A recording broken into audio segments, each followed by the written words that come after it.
Everyone, welcome back to another video. तो कल हमने पढ़ा था किडनी स्टोन के बारे में। आज हम किडनी फेलियर के बारे में पढ़ेंगे। इसे रेनल फेलियर भी कह सकते हैं, किडनी फेलियर भी कह सकते हैं। किडनी फेलियर होता है कैसे? ये completely partially kidney failure means a complete और partial failure of kidney to function. यानी किडनी का मतलब है कि मुकम्मल तौर पर जो हमारी किडनी होती है वो फेल हो जाती है। Diabetes, mellitus and hypertension are leading cause of kidney failure. जो किडनी फेलियर के काज यानी सबब बनता है किडनी फेलियर, जिसकी वजह से हमारे गुर्दे फेल हो जाते हैं। सिंपल वे में उसे हम इसमें ज़्यादातर यह था कि डायबिटीज़ के पेशेंट इन्वॉल्व होते हैं और हाइपरटेंशन यानी हम ज़्यादा टेंशन ले लेते हैं। कुछ लोग ऐसे होते हैं जिन्हें डायबिटीज़ होती है और ज़्यादा टेंशन लेने की वजह से उनकी किडनी फेलियर ज़्यादा बढ़ जाए, किडनी फेलियर के चांसेस ज़्यादा होते हैं। In certain cases sudden interruption in the blood supply to the kidney.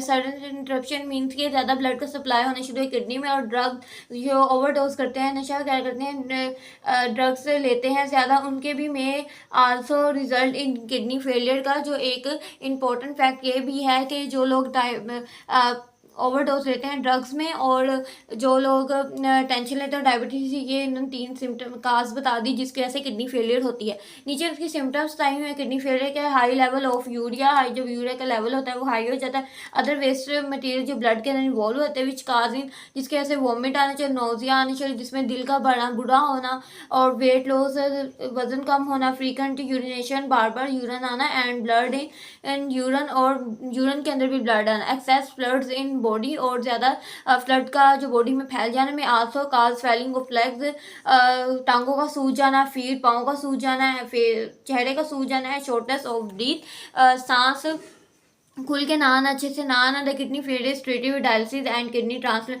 उन्होंने ये बताया है कि किडनी के सिम्टम्स के बारे में बता दिया है कि वॉमिट आती है, नोजिया आती है, वेट का कम हो जाना, बार बार यूरिन आना और ब्लड के अंदर भी यूरिन आना और जो एक्सेस अमाउंट में एक जो फ्लड है पूरी बॉडी के अंदर फैल जाना, जिसकी वजह से स्वेलिंग हो जाती है फेस, फीट और लेग्स के अंदर और शॉर्टनेस ऑफ ब्रीथ। सिम्टम्स भी बता दिए ऊपर मैंने आपको, काज भी बता दिया। इसका हम ट्रीटमेंट पढ़ेंगे। ट्रीटमेंट क्या होता है? डायलिसिस के जो पेशेंट होते हैं ज़्यादातर ये होते हैं जिनकी किडनी फेल हो जाती है, उनकी पूरी जो जितनी भी लाइफ जहाँ जब तक वो यानी ज़िंदगी उनकी होती है तब तक वो डायलिसिस करते हैं और डायलिसिस पे ही वो रह जाते हैं।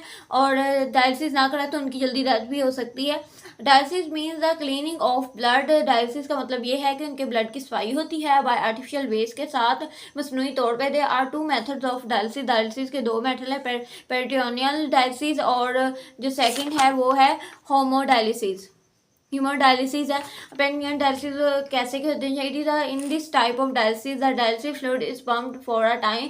जो डायलिसिस है उसके जो फ्लूइड को पंप किया जाता है फॉर अ टाइम, एक वक्त के लिए, into the peritoneal cavity which is the space around the gut. यानी कि एक ट्यूब टाइप होता है, बैग सा होता है, इसमें जो फ्लूइड होता है उस फ्लूइड को अंदर बॉडी के अंदर दोबारा लिया जाता है और जिसकी वजह से कैविटी एंड प्रीमेंटियल पेरिटोनियम कॉन्टेन्स ब्लड वेसल, और जो वो ब्लड वेसल जो है वो कंटेन करते हैं जब ये प्रोसेस स्टार्ट होता है।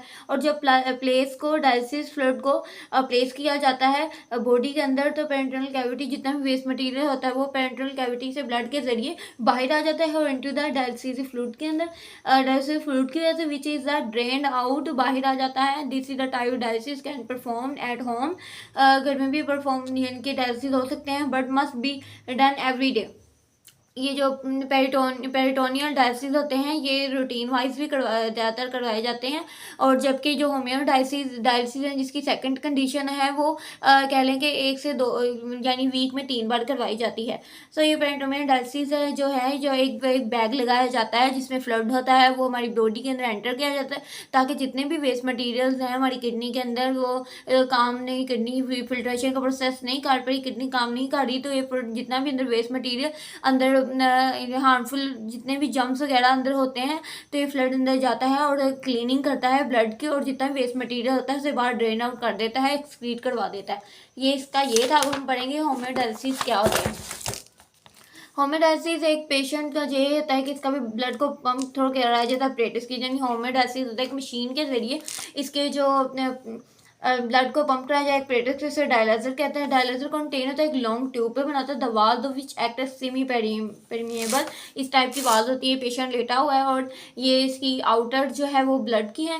Valve which semi permeable membranes, blood flow through the tube, जो ब्लड है वो फ्लो करता है, एक तरफ से ब्लड को निकाला जाता है और दूसरी तरफ से मशीनरी की तरह ब्लड को क्लीन करके दोबारा इसकी बॉडी में ट्रांसफर किया जाता है।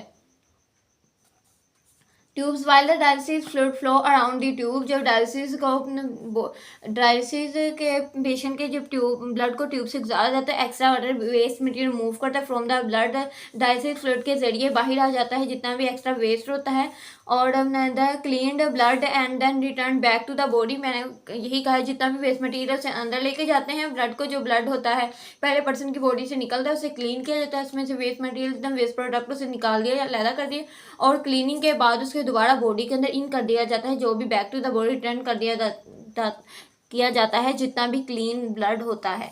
The haemodialysis treatment are physically given in dialysis centre 3 times per week, यानी एक हफ्ते में 3 बार किया जाता है, जबकि वो उसे एवरी डे भी किया जाता है मैं बताया, but must very every day. जो लास्ट वाला है उसमें किडनी ट्रीटमेंट है। किडनी ट्रीटमेंट में ये होता है कि जो किडनी का होता है कि जब हम किसी से डोनर लेते हैं तो वो भी पर्सन हेल्दी होना चाहिए, उसे भी कोई बीमारी नहीं होनी चाहिए। ज़रूरी नहीं है कि वो पर्सन जिंदा ही हो, अगर कोई पर्सन ना भी जिंदा हो तो उसका भी डोनर लिया जा सकता है। और डोनर लेने के बाद ये होता है कि 10 से 15 साल वो इंसान जी सकता है, और उसके बाद उसे दोबारा अपना जो वो किडनी ट्रांसप्लांट करवाना पड़ता है। जैसे यहाँ बताया we know that the dialysis need to repeated after every day, उन्होंने कहा जो डायलिसिस है वो हर रोज़ रिपीट किया जाता है, यानी रोज़ का इसका ट्रीटमेंट होता है। नाउ डेज कुछ दिन तक and in pleasant for a patient and attendants, जो कि पर्सन के लिए नाखुशगवार भी होता है। द अदर ट्रीटमेंट, ये जो किडनी डायलिसिस होते हैं ये काफ़ी पेनफुल होते हैं, इसमें ये जो ट्रीटमेंट होता है ये अनप्लेजेंट नाखुशगवार होता है, काफ़ी तकलीफदेह होता है। Other treatment for and stage, यानी जिनका एंड स्टेज चली जाए कि किडनी फेलियर ज़्यादा हद से ज़्यादा बढ़ जाए, उनके गुर्दे काम करना छोड़ दें, तो किडनी ट्रांसप्लेशन होती है। It is a replacement of patient damage kidney, उसकी जो पेशेंट की जो मरीज़ है उसकी जो डैमेज किडनी ख़राब हो चुकी है उसे उसका डोनर हेल्दी डोनर से उसे कहते हैं ट्रांसप्लांट किया जाएगा, एक्सचेंज किया जाएगा। हेल्दी डोनर उसके पास आ जाएगा, किडनी में भी डोनेटेड बाय डिस्केस डोनर और अ लिविंग डोनर। उन्होंने कहा है किसी कोई बीमार भी हो सकता है, कोई लिविंग यानी कि जिंदा उसका भी लिया जा सकता है, और वैसे भी किसी का लिया जाता है बिफोर ट्रांसप्लांट से पहले ये जो टिश्यूज है प्रोटीन, उन्होंने जब किसी की ट्रांसप्लांट की जाती है ना, किडनी का डोनर लिया जाता है तो उसकी किडनी के पहले मैच किया जाता है कि इसके टिश्यूज और अमाउंट सेल्स की इक्वल है, इन दोनों के डोनर के साथ मिल रही है, तो फिर उसके बाद जाके इसका ट्रांसफर किया जाता है। Before transplant tissue protein of donor patient are match किया, तो donor kidney is transplant patient body and concept to the patient blood, जो पेशेंट की बॉडी और उसे कनेक्ट है पेशेंट के साथ और यूरिनरी सिस्टम के the average life time for donating kidney 10 to 15 है, 10 से 15 साल। वैन जब